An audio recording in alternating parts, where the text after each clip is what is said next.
Welcome to my channel Gujarat board buster. अगर English में अच्छा स्कोर करना है तो आपको ये टॉपिक भी करना पड़ेगा, जो है फिगर ऑफ स्पीच।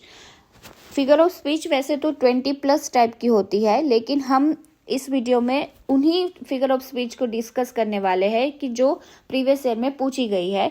तो ये वीडियो एंड तक देखना, क्योंकि इसमें से एग्जाम में आ सकता है। तो चलो शुरू करते हैं। फर्स्ट है simile, a comparison using as and like.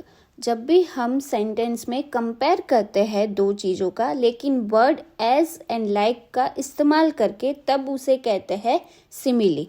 जैसे कि एग्जाम्पल देखते हैं तो ज़्यादा क्लियर होगा। यहाँ पे एग्जाम्पल है, you sing like a cuckoo. तो यहाँ पे सेंटेंस में ये कहा गया है कि आप है ना कुकू की तरह गा रहे हो, तो लाइक वर्ड का इस्तेमाल किया गया है। तो ये कौन सा हो जाएगा? सिमिली का एग्जाम्पल है। तो जब भी सेंटेंस में बच्चों लिखा हुआ है हो इज एंड लाइक, तो उसे बिना सोचे सिमिली समझ लेना है। चलो देखते हैं एक MCQ के जरिए। तो यहाँ पे क्वेश्चन है, the moon is broken like a mirror. Option है मेटाफोर, सिमिली, एपोस्ट्रोफ और एनास्ट्रोफ। तो यहाँ पे ये कहा गया है कि मून है जो मिरर की तरह ब्रोकन है, टूटा हुआ है। तो यहाँ पे वर्ड लाइक का इस्तेमाल किया गया है। तो ऑप्शन क्या करेक्ट हो जाएगा? बी करेक्ट हो जाएगा, सिमिली। नेक्स्ट है metaphor, comparison without use as and like.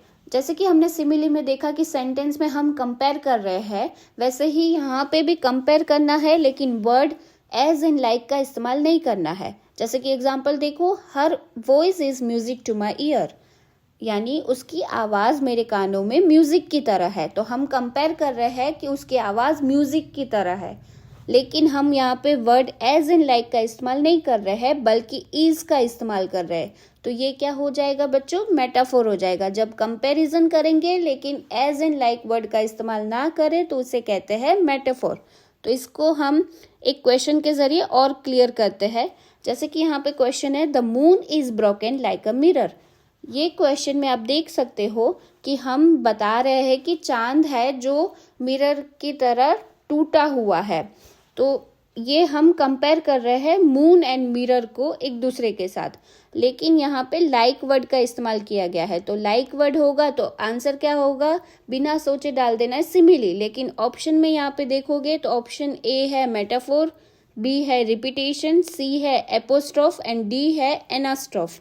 तो यहाँ पे ऑप्शन में ही सिमिली नहीं है। तो क्या हो जाएगा? जब कंपेयर करेंगे और इज वर्ड का भी इस्तेमाल करेंगे तो हम आंसर मेटाफोर के साथ जा सकते हैं। तो ए हो जाएगा।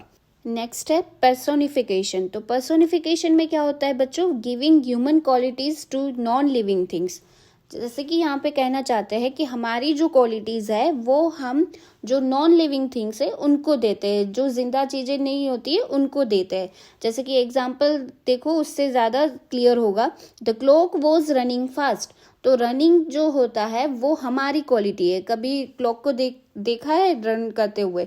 तो ये पॉसिबल नहीं है। तो जब नॉन लिविंग थिंग्स को ह्यूमन क्वालिटी दिया जाता है तो उस सेंटेंस को कहा जाता है, वो कौन सा फिगर ऑफ स्पीच हो जाएगा? Personification. The clock was running fast. यहाँ पे क्लॉक जो नॉन लिविंग थिंग है उसको हमने क्वालिटी दिया है ह्यूमन क्वालिटी, जैसे कि रनिंग फास्ट। तो ये हो जाएगा पर्सोनिफिकेशन। उसका एक क्वेश्चन देखते हैं। तो बच्चों ये क्वेश्चन है ना मार्च 2024 में पूछा गया है, मतलब पिछले साल ही पूछा गया है। तो चलो देख लो अच्छे से। Winds rush to the meet them, मतलब हवाएं जल्दी से उनको मिलने गई। तो ये पॉसिबल नहीं है। विंड क्या है? नॉन लिविंग थिंग्स है, और मिलना जाना तो वो तो ह्यूमन क्वालिटीज है। तो यहाँ पे नॉन लिविंग थिंग्स को ह्यूमन क्वालिटी दी गई है। तो आंसर हमारा होगा पर्सोनिफिकेशन। नेक्स्ट है alliteration, repeating same starting sounds in the words. जैसे कि कोई भी सेंटेंस में एक ही अल्फ़ाबेट से डिफरेंट वर्ड्स हो तो वो हो जाएगा एलिट्रेशन। एग्जाम्पल्स के थ्रू समझते हैं। Peter Piper picked a pack of pickled paper. तो ये सेंटेंस क्या हो गया? एलिट्रेशन हो गया। क्यों हुआ? क्योंकि यहाँ पे पी जो अल्फ़ाबेट है उससे बहुत सारे वर्ड्स दिए हुए हैं। जैसे कि है पीटर है, पाइपर है, पिक्ड है, पैक है, पिकल्ड है और पेपर्स है। तो ये सब कहाँ से स्टार्ट हो रहे हैं? तो पी अल्फाबेट से स्टार्ट हो रहे हैं। तो वो क्या हो जाएगा? एलिट्रेशन हो जाएगा। एक एग्जाम्पल के थ्रू समझते हैं। तो यहाँ पे है question, the cold wind whispered widely in the winter night. तो ये क्वेश्चन में W अल्फाबेट से बहुत सारे वर्ड्स है, जैसे कि आप देख सकते हो विंड है, विस्पर्ड है, वाइल्डली है एंड विंटर है। तो ये क्या हो जाएगा, एलिट्रेशन हो जाएगा। तो option C alliteration will be correct answer. अगला है रेपिटेशन। तो यहाँ पे रिपीटेशन वाले वर्ड्स होंगे। ये फिगर ऑफ स्पीच के नाम से ही पता चल रहा है कि जब बहुत बार सेम वर्ड्स रिपीट हो रहे हो तो वो किस में आ जाएगा, रेपिटेशन में आ जाएगा। जैसे कि एग्जांपल है, I have a dream that one day. फिर कोई भी ऐसे कंटिन्यू हमारा सेंटेंस है, तो यहाँ पे आई हैव अ ड्रीम और आई हैव अ ड्रीम ये रिपीट हो रहा है, तो वो हो जाएगा रिपीटेशन।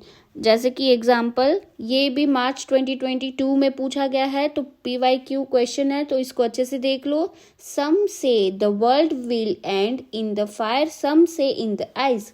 तो यहाँ पे वर्ड जैसे कि सम, फिर से, इन, ये सब रिपीट हो रहे हैं, तो क्या हो जाएगा, रिपीटेशन हो जाएगा। तो ऑप्शन बी जो है repetition will be correct answer. Next है oxymoron. Two opposite words together. जब दो ऑपोजिट वर्ड्स सेंटेंस में साथ में लिखे गए हो तो उसे कहेंगे ऑक्सीमोरन। एग्जाम्पल के थ्रू समझते हैं। The gossip is old news. यहाँ पे जो गॉसिप थी वो अभी पुरानी हो गई है, अभी नई न्यूज नहीं है। तो यहाँ पे ओल्ड एंड न्यू जो ऑपोजिट वर्ड है वो साथ में लिखे गए हैं, तो क्या हो जाएगा, ऑक्सीमोरन हो जाएगा। Let's look at the question. जैसे कि यहाँ पे क्वेश्चन में दिया गया है, on pads of the velvet quiet perhaps in his quiet rage. तो यहाँ पे सेंटेंस में देखोगे तो क्वाइट एंड रेज जो ऑपोजिट वर्ड है वो साथ में दिए गए हैं। इसमें क्वाइट का मतलब होता है शांत और रेज का मतलब होता है एक्सट्रीम गुस्सा होना। तो यहाँ पे ऑपोजिट दिया गया है वो भी साथ में, तो ऑप्शन हमारा C will be correct, oxymoron. Next है एंटीथेसिस। एंटीथेसिस में क्या होता है, two opposite ideas in the sentence. मतलब दो ऑपोजिट आइडिया दिया गया हो लेकिन पास में नहीं लिखा होगा। लास्ट हमने ऑक्सीमोरन में कैसे देखा कि जो दो ऑपोजिट वर्ड्स थे वो पास में लिखे गए थे, लेकिन यहाँ पे ऑपोजिट वर्ड्स गिवन होंगे लेकिन पास में नहीं होंगे, थोड़ा दूर होंगे, या फिर जो दोनों सेंटेंस दिए गए होंगे उसकी स्टार्टिंग में होगा या फिर एंड में होगा। जैसे कि एग्जाम्पल देखते हैं, many are called but few are chosen. तो ये सेंटेंस में मेनी एंड फ्यू ये दोनों ऑपोजिट वर्ड्स है। मेनी यानी बहुत ज़्यादा और फ्यू मतलब थोड़ा सा। तो ये दोनों ऑपोजिट वर्ड्स सेंटेंस में दिए गए हैं लेकिन पास में नहीं है, तो वो क्या हो जाएगा, एंटीथेसिस हो जाएगा। एक MCQ के जरिए देखते हैं। जैसे कि यहाँ पे क्वेश्चन है, pistol is in his left hand, pistol is in his right hand. तो यहाँ पे लेफ्ट एंड राइट ये दोनों ऑपोजिट वर्ड है, तो वो क्या हो जाएगा, पास में भी नहीं है, तो हमारा ऑप्शन एंटीथेसिस हो जाएगा। लेकिन यहाँ पे ऑप्शन में जब आप देखोगे तो रिपीटेशन एंड एंटीथेसिस ये दोनों साथ में दिया गया है। क्यों, क्योंकि यहाँ पे देखोगे तो पिस्तौल इज इन, तो ये रिपीट हो रहा है, हीज भी 2 बार रिपीट हो रहा है, हैंड भी 2 बार रिपीट हो रहा है। तो यहाँ पे रिपीटेशन भी देखने को मिल रहा है और ऑपोजिट वर्ड्स भी देखने को मिल रहे हैं। तो option B will be correct answer, repetition and antithesis. Next है apostrophe. Speaking to the something that can not talk back.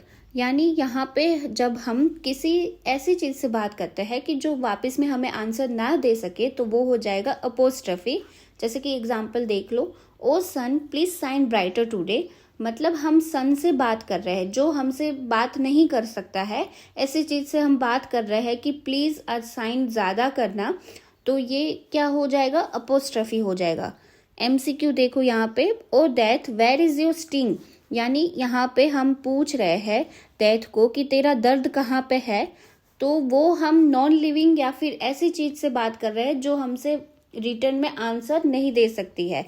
Death थोड़ी ना हमसे बात कर सकती है, तो ये क्या हो जाएगा, अपोस्ट्रफी का एग्जाम्पल हो जाएगा। फिगर ऑफ स्पीच क्लियर हो गया होगा। अगर आपको ये वीडियो हेल्पफुल लगी हो तो लाइक, शेयर एंड सब्सक्राइब जरूर करें। और अगर कोई डाउट है या किसी और टॉपिक पे आप वीडियो चाहते हो तो कमेंट सेक्शन में मुझे बताओ।